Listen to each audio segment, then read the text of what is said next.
Hello, my name is Blake Patterson, and welcome to Real Values.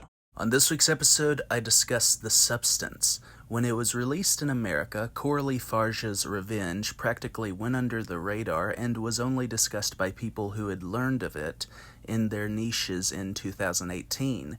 As I watched the film in July, I was taken by Fargeat's colorful but abrasive style and how she applied it to a rape-revenge narrative about rape culture, objectification, and voyeurism. Revenge exhibited and mastered an organic fusion of color and energy that gave it a lasting impact and suggested Fargeat's potential as an auteur. Fargeat's latest feature, The Substance, goes further into Fargeat's thematic interest by confronting the degrading and voyeuristic nature of the film and television industry. As envisioned boldly by Fargeat, The Substance is not about the monster of hubris, but the overbearing cruelty of a misogynistic system and how it provokes women to internalize it. The film begins with an elegantly shot symbol of an egg yolk multiplying after the injection of the substance to indicate a sense of foreboding about the narrative. Even though this symbol has been established in the marketing campaign, one motif is significantly integral to the pathos of The Substance. Elizabeth Sparkle's star on the Hollywood Walk of Fame. Fargeat films the star with time, from its creation to a man accidentally dropping a burger upon the cracked surface. In most films about a fading star, the directors convey the detail through media such as a newspaper or a character's dialogue about the performer. Full of life, Elizabeth, played by Demi Moore, wants to continue to be the star of her aerobics show on her 50th birthday until her boss, Harvey, played by Dennis Quaid, fires her due to her age. Since the women's bathroom is out of order, Elizabeth unintentionally learns of this news in the men's bathroom when overhearing Harvey on the phone.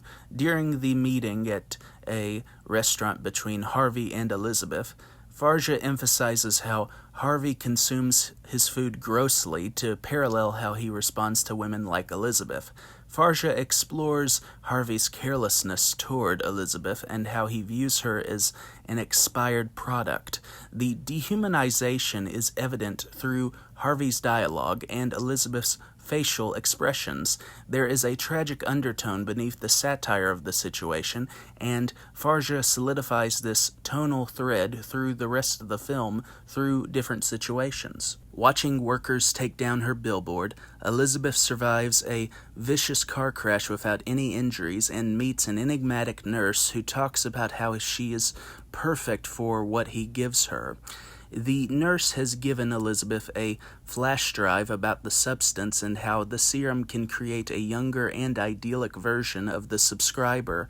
To make the process function equally, Elizabeth and her creation, Margaret Qualley's Sue, must follow strict rules involving their schedule and how they switch every week. However, the ambitious and overly confident Sue gradually takes advantage of the situation by leaving Elizabeth in worse shape due to her aspirations. Fargeat establishes a dynamic between the excitement of Sue rising as a star and the banality and frustrations of Elizabeth's isolation. Through the careful utilization of makeup, Fargeat's consideration of Elizabeth's transformation is shocking, but there is dramatic weight due to Fargeat's empathy and Moore's performance. Beneath all the convincing makeup, Moore grounds Elizabeth's conflict and delivers a performance of quiet and explosive despair through how she looks and reacts to others and herself. Qualley commits to the enthusiasm and angst of her predicament by capturing Sue's self-indulgence and her inevitable tragedy with Elizabeth. Besides the two central performances, Quaid and the other actors, particularly Gore Abrams as the obnoxious neighbor, Oliver, engage with the comical nature of their characters efficiently to serve Fargeat's juxtaposition with Elizabeth and Sue. In the final third, Fargeat incorporates music from Vertigo and 2001: A Space Odyssey to contribute to the dynamic between Elizabeth and society's influence. Still, Moore and Coralie are integral to the substance's success because they make the psychological drama of the substance palpable. Without the strength of their performances, the substance would be efficient in its shock value, but the movie would lack the emotional resonance the narrative requires. As an artist, Fargeat develops a fully realized and undiluted vision by considering how every set looks in its range of colors and designs, providing a layer surrounding the substance's dramatic core. The set pieces solidify the paradox of the industry's ills and luxuries. In sequences when she focuses on Elizabeth and Sue's bodies, Fargeat foregrounds these instances to connect to Elizabeth's internalized misogyny and to target the industry responsible for reducing women into sexual objects. The deliberately unsubtle nature of how Fargeat shoots and edits frenetically around a woman's body challenges the viewer to acknowledge the degradation. Sorrow is central to Fargeat's perspective because she critiques the objectification without resorting to mockery or titillation. By alluding to Vertigo in a scene when the final incarnation of Elizabeth and Sue, which is Monstro Ella Sue, and it's a big budgeted version of a trauma character like the Toxic Avenger, looks in the mirror before going to the New Year's Eve show. Fargeat's employment of the score complements Elizabeth's obsessiveness. Fargeat's application of the score from 2001: A Space Odyssey concerns the audience's view of Sue as an object for various reasons. As chaos ensues on stage at the New Year's Eve show, Fargeat stages an indelibly gory set piece worthy of the prom scene in Brian De Palma's Carrie. Like De Palma's 1976 masterpiece, Fargeat's development and execution of the sequence finalizes the tragedy by showing the industry and public's mindset as a cause and Elizabeth's current self as the effect.